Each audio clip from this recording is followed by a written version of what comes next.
जानकी मंदिर, Sitamarhi railway station और bus stand से लगभग 1.5 किलोमीटर दूर है। यह सीता का जन्म स्थान है। जानकी कुंड मंदिर के निकट दक्षिण में है।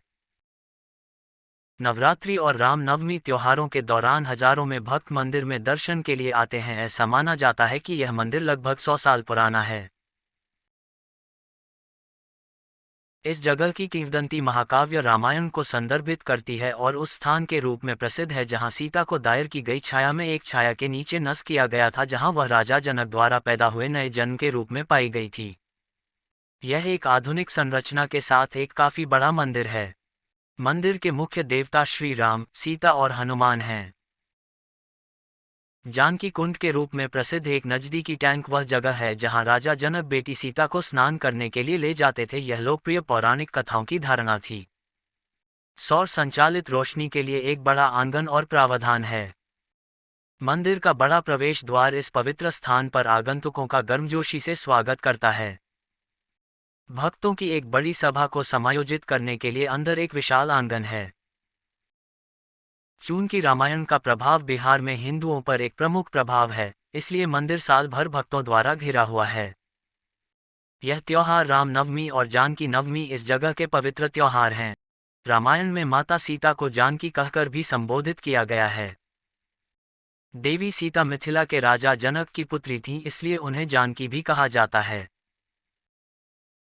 माता सीता को लक्ष्मी का अवतार माना जाता है, जिनका विवाह अयोध्या के राजा दशरथ के पुत्र और स्वयं भगवान विष्णु के अवतार भगवान श्रीराम से हुआ था। विवाह के उपरांत माता सीता को भगवान राम के साथ 14 साल का वनवास झेलना पड़ा। हालांकि माता सीता के जन्म को लेकर कई पौराणिक कथाएं प्रचलित है,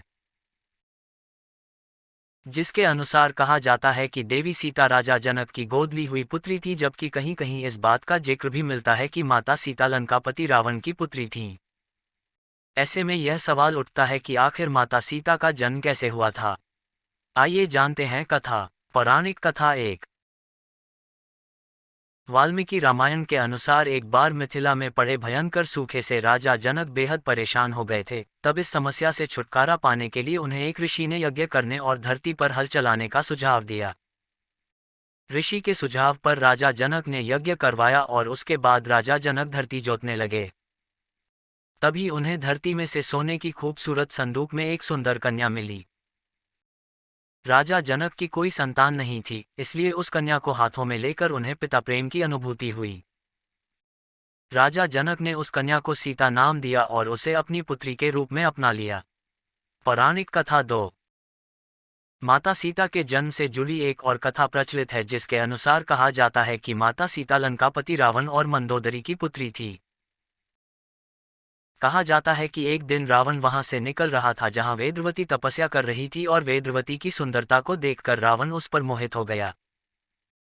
रावण ने वेदवती को अपने साथ चलने के लिए कहा, लेकिन वेदवती ने साथ जाने से इनकार कर दिया। वेदवती के मना करने पर रावण को क्रोध आ गया और उसने वेदवती के साथ दुर्व्यवहार करना चाहा। रावण के स्पर्श करते ही वेदवती ने खुद को भस्म कर लिया और रावण को श्राप दिया कि वह रावण की पुत्री के रूप में जन्म लेंगी और उसकी मृत्यु का कारण बनेंगी। कुछ समय बाद मंदोदरी ने एक कन्या को जन्म दिया, लेकिन वेदवती के श्राप से भयभीत रावण ने जन्म लेते ही उस कन्या को सागर में फेंक दिया,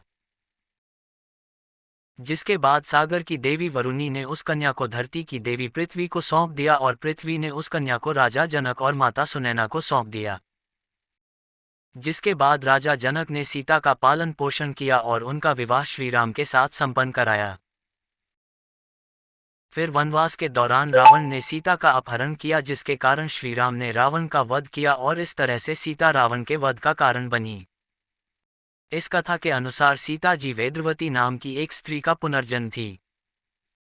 वेदवती विष्णु जी की परम भक्त थी और वह उन्हें पति के रूप में पाना चाहती थी। इसलिए भगवान विष्णु को प्रसन्न करने के लिए वेदवती ने कठोर तपस्या की।